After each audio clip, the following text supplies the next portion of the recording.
before I knew it, my jealousy took me into rage, and I started beating her.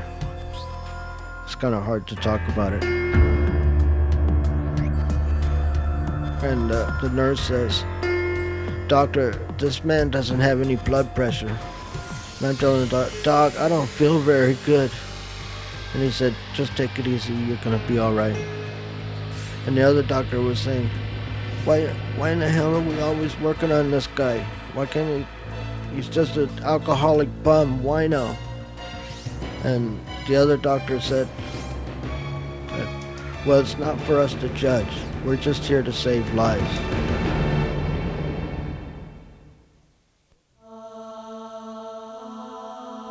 This is The Bottom Line. I'm Gary Thiemann in Los Angeles. Oliver's story. The son of an Air Force non-com stationed in Torrejon, Spain, takes a walk through the world of alcoholism and just where that path took him. A true story only to be told for the sake of the still practicing alcoholic addict. My name is Oliver, and I'm an alcoholic. I was born in Ventura, California in 1948. When I was 9 years old, my dad was having a party, and he asked me if I wanted to drink some wine. And it looked pretty nice. It looked like Kool-Aid. And so I said, yeah. But when I tasted it, it tasted really terrible. I didn't like the taste of that. And so, but it gave me a warm feeling inside that I didn't understand, but I knew that I liked it. And when I was about 12 years old, I started stealing beer from my dad. And at the time, I've been writing about my experiences, and I found out that I'd only stole one beer from him, and that I had such a good feeling that I wanted more. And so I remember writing that I was never without beer or alcohol after that. I always wanted to take more than one. I always bought a six-pack. Life seemed pretty good. I was partying and stealing beer and vodka from my dad's bar. And I remember when I would decide that I was going to steal some vodka from him, and then I'd pour some water in there. So I learned how to do that very well. Then my dad got stationed over in Spain. He was in the Air Force. I was an Air Force brat over in Torrejon Air Force Base. And there is where I really started to party. I mean, life was so good. It didn't matter what age you were. As long as you was tall enough to put your money on the bar, you could drink. So that's where I started off my real alcoholic career. My dad was in Spain for 4 years, and I drank all the time I was over there. My sister and brothers and I would all go into the nightclubs, and we would dance, and we'd drink, and then we'd come home and pass out.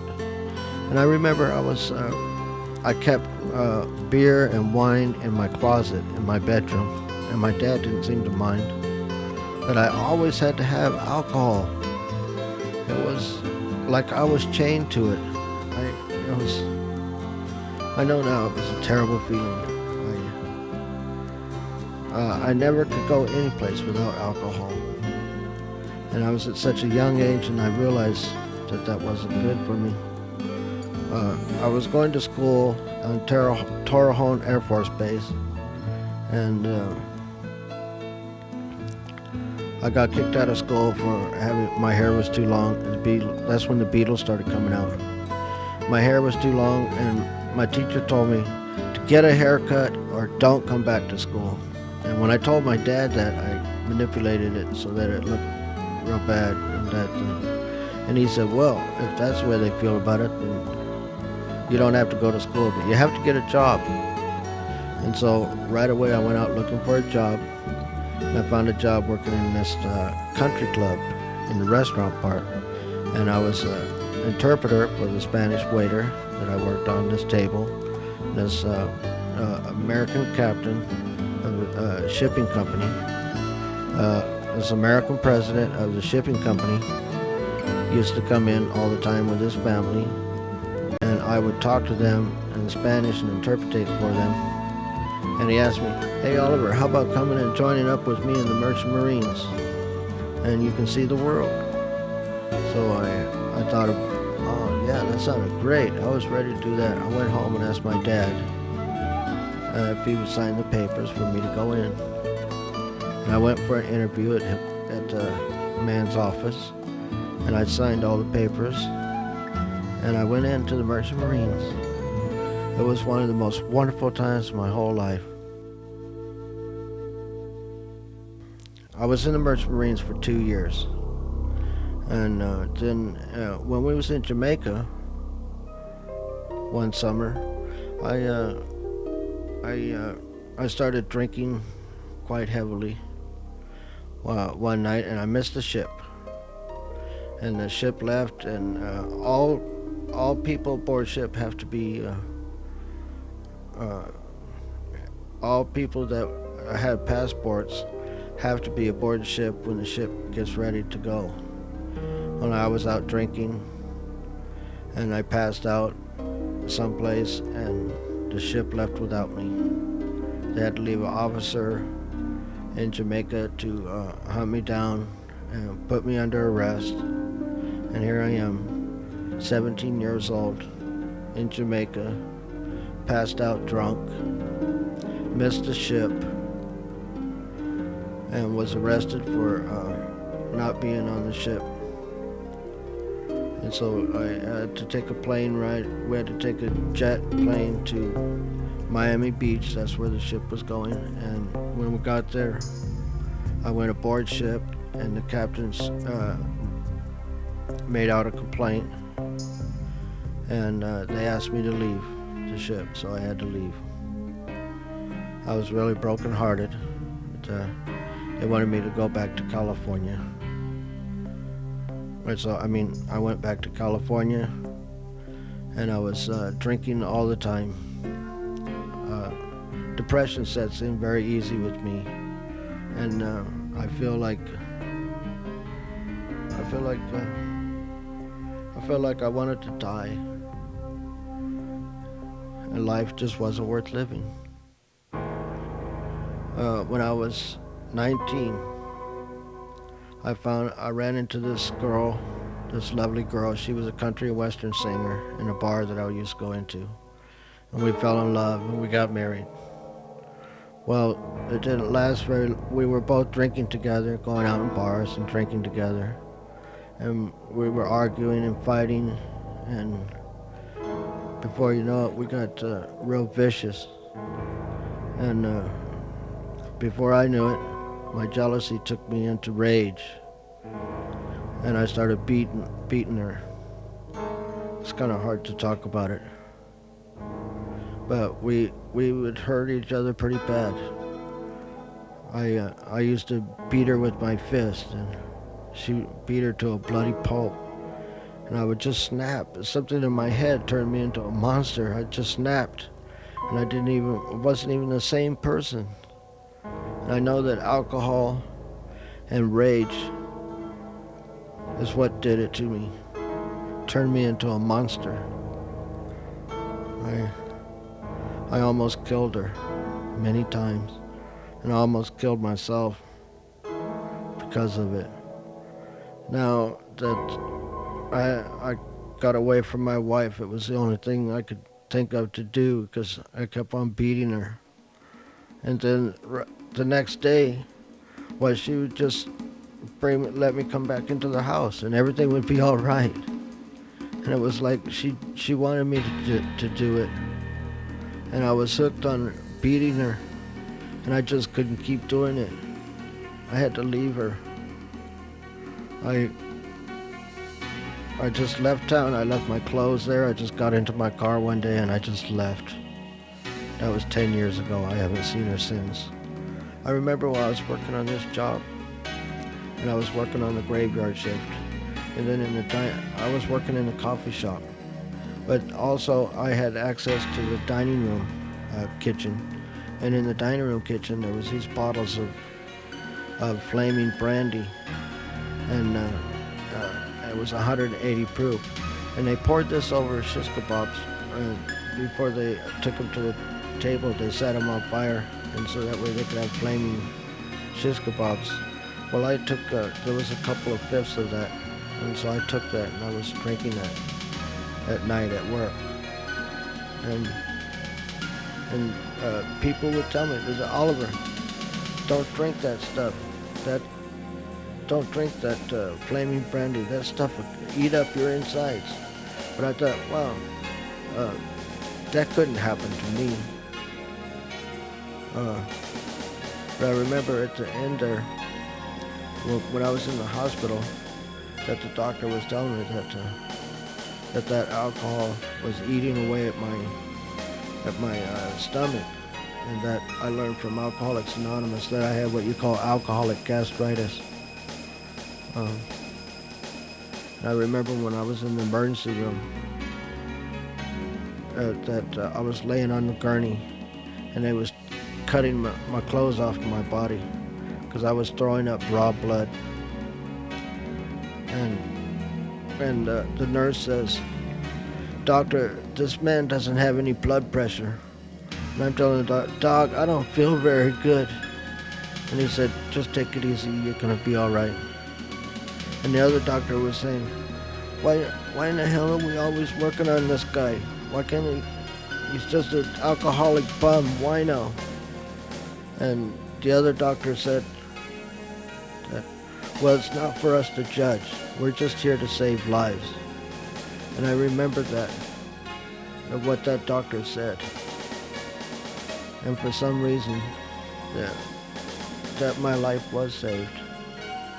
And that I was introduced to Alcoholics Anonymous. I remember when I first started out drinking, life was so good and so happy. There was always a party, and life was so beautiful. But it wasn't that way at the end. About the last 5 years of my drinking career, I spent alone in a hotel room, not wanting to be around anybody. I was on disability, and they mailed me my check, and I just drank I was drinking myself to death. I just sat in my room drinking, and I wouldn't answer the door. And one evening, I was sprawled out on the sidewalk in front of the liquor store, with my head was hanging in the gutter, and I was bleeding from the mouth.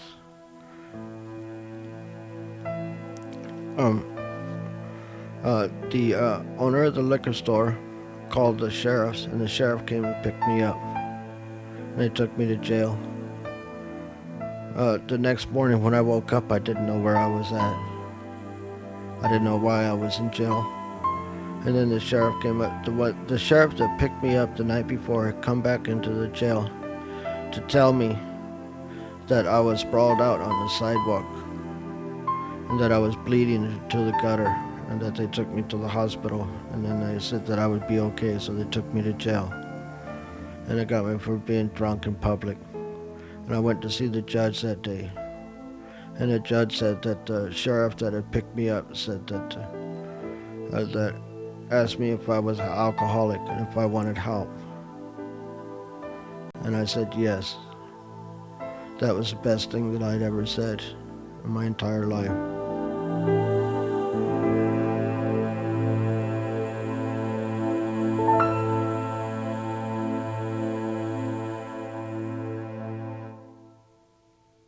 Life for Oliver was simply a nightmare at this point, and a nudge from the judge proved to be the best direction Oliver could have been given. They sent somebody from the central office. It was a sweet, there was a man and a woman, and they came to talk to me, and they told me where the Alcoholics Anonymous meetings were being held. And when I got out of jail, I went by there, and I started And I'd never been to an Alcoholics Anonymous meeting before, and I didn't know what happened in those rooms. But my first meeting that I went into, I heard people from Alcoholics Anonymous sharing about their experience, strength, and hope with each other. And I could hear that people had some sobriety and that they were staying sober. And I thought it was amazing because I just the thought that I don't have to die this hopeless, helpless alcoholic. It was so fantastic. I just sat there in that chair and I listened to you people, and I just started crying. And that's when I started to realize that there was some hope for me, that I could stay clean and sober. And so I kept going to meetings all the time, every day. They told me to go to meetings, 90 meetings in 90 days. As a result of working the 12 steps of Alcoholics Anonymous, Oliver came into his own sobriety and his own spirituality. And I went to the Vineyard Church. And the Vineyard Church and Alcoholics Anonymous helped get me into Acton Rehabilitation Center. And I had about 21 days of being sober when I went to Acton Rehabilitation Center. And there, I was coming up into this beautiful place, and it seemed very spiritual to me. I had a feeling of spirituality right then. And I started going to meetings there, and I became a secretary. I started making coffee for the meetings. And so there was 21 meetings a week, and I made coffee for those meetings, and I started going to meetings every day, 2 and 3 meetings a day. And I started feeling what people was talking about in Alcoholics Anonymous, that there was hope for me, and that I could find a very loving God that cares about me and wants the best for me. And I found that I didn't have to die this hopeless, helpless alcoholic unless I wanted to, and I didn't want to anymore. I go to meetings every day, and I found a very loving God in my life. I found that no matter how bad things get, as long as I have a faith in God, as long as I'm not drinking or using, that things will get better, and they have for me.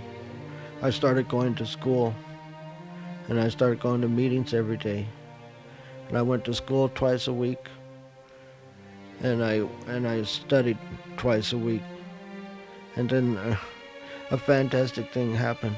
I had a second grade. They tested me at a second grade education.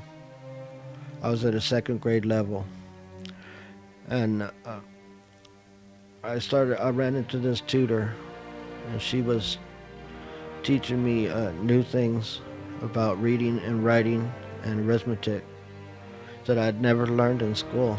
I was never interested in school. Life is just so much better today. I can read now, and I have my 2 sons back in my life, and I have my wife that lives down the street from me, and my boys run back and forth from her house to my house. And there's something fantastic that's happening there. My son called me Dad the other day, and that might not mean too much to you, but to me, that meant everything in the world, because I'd never known them before 2 years ago. And for 10 years, they were away from me. Now they're 14 and 16 years old. I have my sons back in my life, and I don't exactly know what to think about that sometimes, but I just know that it feels good. And I know that God has allowed me to have a car and a job and a house on my own. And it hasn't been easy, but it sure has been wonderful. Life is just so good today. I want newcomers to know that wherever you are and whatever you're doing, that there is someone out there that cares about you and wants the best for you. That one is God. May you find him now. The crowded sidewalks part, and a face I see, asking for a piece of bread and a little dignity. Another one less fortunate stops to help the others there. I see the work of the Father even in the midst of despair. He uses the least of these, people like you and me, who give him a willing heart, ready to do his will. He asks for humble souls who will give their all for a God who uses the least of these.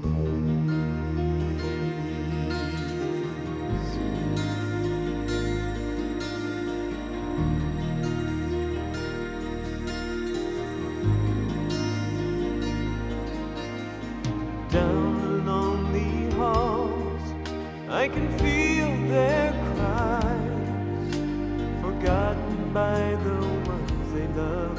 This is just a place to die. Then I see a wrinkled hand stretched to hold on to a friend. The words are softly spoken, he'll be with you to the end.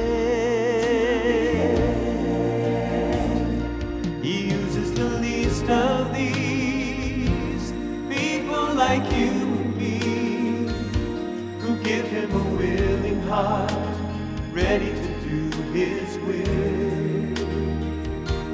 He asks for humble souls who will give their all for a God who uses the least of these.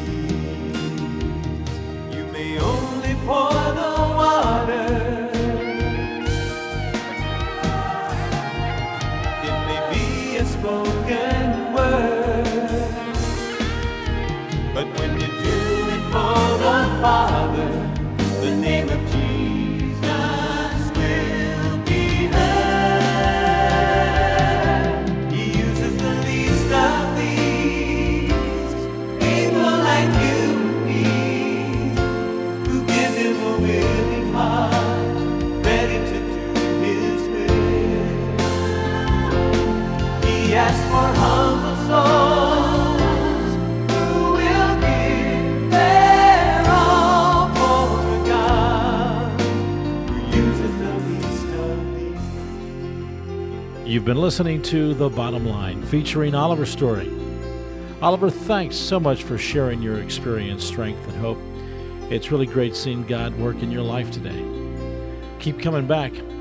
This show is produced for Armed Forces Radio Worldwide. I'm Gary Thiemann. Until next time, God bless you, and share the message, won't you? This has been a GRT production.